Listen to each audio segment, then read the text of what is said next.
Welcome guys, कैसे हैं आप सभी लोग। आई होप अच्छे ही होंगे।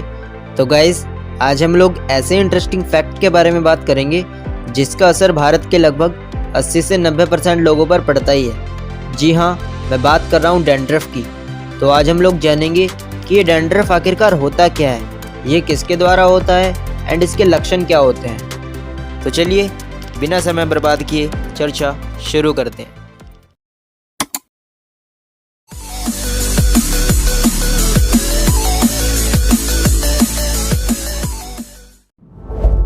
तो सबसे पहले हम जान लेते हैं कि डैंड्रफ शब्द का मतलब क्या होता है। हालांकि मेडिकल फॉर्म में इसे सेबोरिक डर्मेटाइटिस कहते हैं, लेकिन डैंड्रफ का अपने आप में एक मतलब होता है। तो डैंड्रफ शब्द दो शब्दों से मिलकर बनता है, जो कि हैं डैंड और हफ। इसमें से डैंड शब्द एक तरीके से खोपड़ी की स्किन को दर्शाता है एंड हफ शब्द का मतलब होता है खुजली।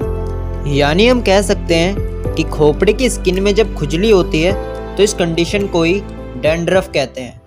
आई होप कि डैंड्रफ शब्द का मतलब अब आप जान चुके होंगे। तो चलिए अब बात करते हैं कि डैंड्रफ क्या होता है।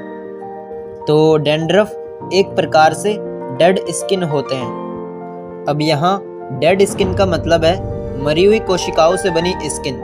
यानी जब हमारी स्किन पर उपस्थित कोशिकाएं मर जाती हैं तो स्किन के उस भाग पर रूखापन सा हो जाता है, जिसे ही फिर डेड स्किन कहते हैं। अब यहाँ जब हमारे सर पर उपस्थित खोपड़ी की स्किन डेड हो जाती है तो उस जगह पर सफ़ेद रंग की पपड़ियाँ जमती रहती हैं, जो सूखने के बाद बालों से लगातार झड़ती रहती हैं, जिन्हें ही डैंड्रफ कहते हैं।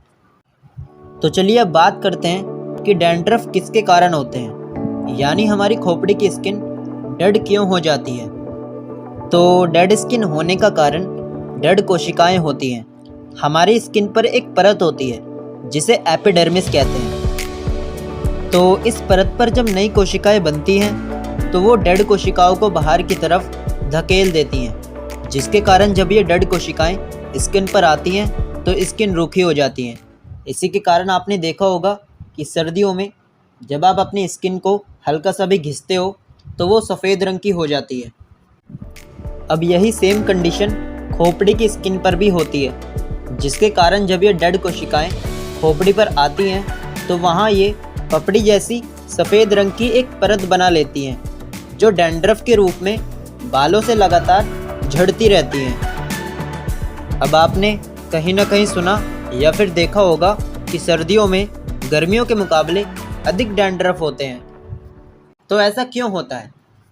तो ऐसा इसलिए होता है क्योंकि सर्दियों में ठंडी हवाएं चलने के कारण हमारी खोपड़ी की नमी कम हो जाती है, जिसके कारण ये मृत यानी डेड कोशिकाएं अधिक मात्रा में निकलती हैं, जो अधिक डैंड्रफ को पैदा करती हैं। बात करें अगर गर्मियों की, तो क्योंकि गर्मियों में लगातार पसीना आता रहता है तो खोपड़ी में नमी बनी रहती है, जिसके कारण डेड कोशिकाएं तो बनती हैं, लेकिन नमी होने के कारण एपिडर्मिस परत से नई कोशिकाएं लगातार बनती रहती हैं, जो इन डेड कोशिकाओं को हटाकर खुद वहां आ जाती हैं, जिसकी वजह से डैंड्रफ की मात्रा कम हो जाती है।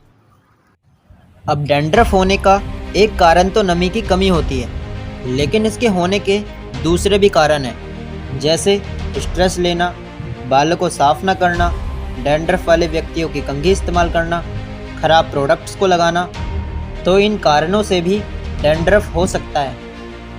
तो चलिए अब डैंड्रफ के थोड़े उपचारों के बारे में बात करते हैं। वैसे तो बड़े स्तर पर सर्जरी करके डैंड्रफ की समस्या को हटाया जा सकता है, लेकिन इसे कम करने के कुछ घरेलू उपचार भी होते हैं। तो जैसे बालों में दही, नीम के पत्ते, शैम्पू, इनको लगाना चाहिए, क्योंकि ये डैंड्रफ की जो कोशिकाएं हैं उनकी मात्रा को बढ़ने नहीं देते हैं। तो चलिए अब डैंड्रफ के कुछ आंकड़ों के बारे में बात करते हैं। तो रिसर्च के अनुसार पूरी दुनिया में लगभग 50% लोगों ने इस समस्या को झेला है, जिनमें से पुरुषों को स्त्रियों की तुलना में अधिक डैंड्रफ होता है। अब ये डैंड्रफ अफ्रीका के देशों में ज़्यादा होता है। और बात करें अगर भारत की, तो अभी भी जब आप लोग ये वीडियो देख रहे हैं तो भारत में 80 करोड़ लोगों को यह समस्या है, जो बड़ी ही गंभीर बात है। तो इसीलिए आप सभी लोग अपने शरीर पर ध्यान दें। गृह मंत्रालय द्वारा जनहित में जारी। तो चलिए अब इस वीडियो को करते हैं एंड। तो आज हमने डैंड्रफ के बारे में काफ़ी कुछ जाना। आई होप आपको ये इन्फॉर्मेशन अच्छी लगी होगी। तो अगर अच्छी लगी तो इस वीडियो को लाइक ज़रूर करना एंड मेरे चैनल बायोफील्ड को सब्सक्राइब करना मत भूलना। तो चलिए गाइज, मिलते हैं अगली वीडियो में ऐसे ही नए इंटरेस्टिंग फैक्ट के साथ। तब तक के लिए टेक केयर, बाय बाय, धन्यवाद।